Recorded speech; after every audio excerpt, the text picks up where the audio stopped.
রাজুক থেকে প্লট বরাদ্দ নেয়ার ক্ষেত্রে শেখ হাসিনা ও তার পরিবারের সদস্যদের রাষ্ট্রীয় ক্ষমতার অপব্যবহারের প্রমাণ পেয়েছে দুদক।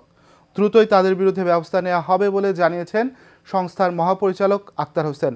এদিকে নিয়মিত কার্যক্রমের অংশ হিসেবে দুজন সাবেক সংসদ সদস্য ও ঢাকার ওয়াসার সাবেক এমডি তাকসিম এ খান সহ 10 কর্মকর্তা এবং এস আলমের 2 ছেলের নামে দুর্নীতির মামলা করেছে দুদক।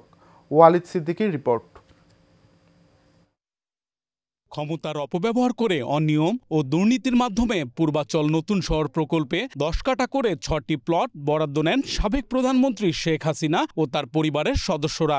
এই অভিযোগে শেখ হাসিনা ও তার বোন শেখ রেহানা সহ 6 জনের বিরুদ্ধে অনুসন্ধান করছে দুদক।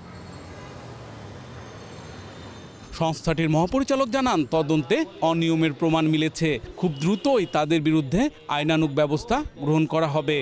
রাজুকের পূর্বাচল প্রকল্পের 60 কাঠা বরাদ্দ সংক্রান্ত বিষয়ে আমাদের অনেক অগ্রগতি আছে। আমাদের অনুসন্ধান দল এই নিয়ে অনেক কার্যক্রম গ্রহণ করেছেন।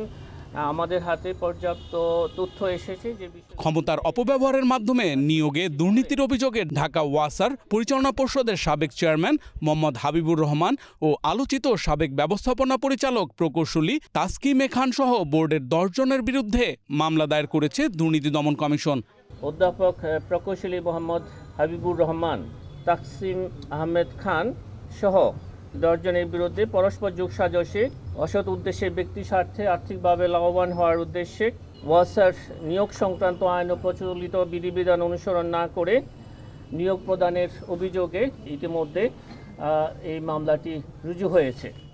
এছাড়াও সাবেক সংসদ সদস্য সাদেক খান ও ইকবালুর রহিম ও তাদের পরিবারের এবং আলোচিত ব্যবসায়ী এস আলমের 2 ছেলের বিরুদ্ধে দুর্নীতির অভিযোগে মামলা করেছে সংস্থাটি।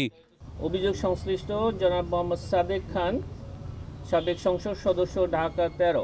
Walid Siddiqui, Asian television, Dhaka.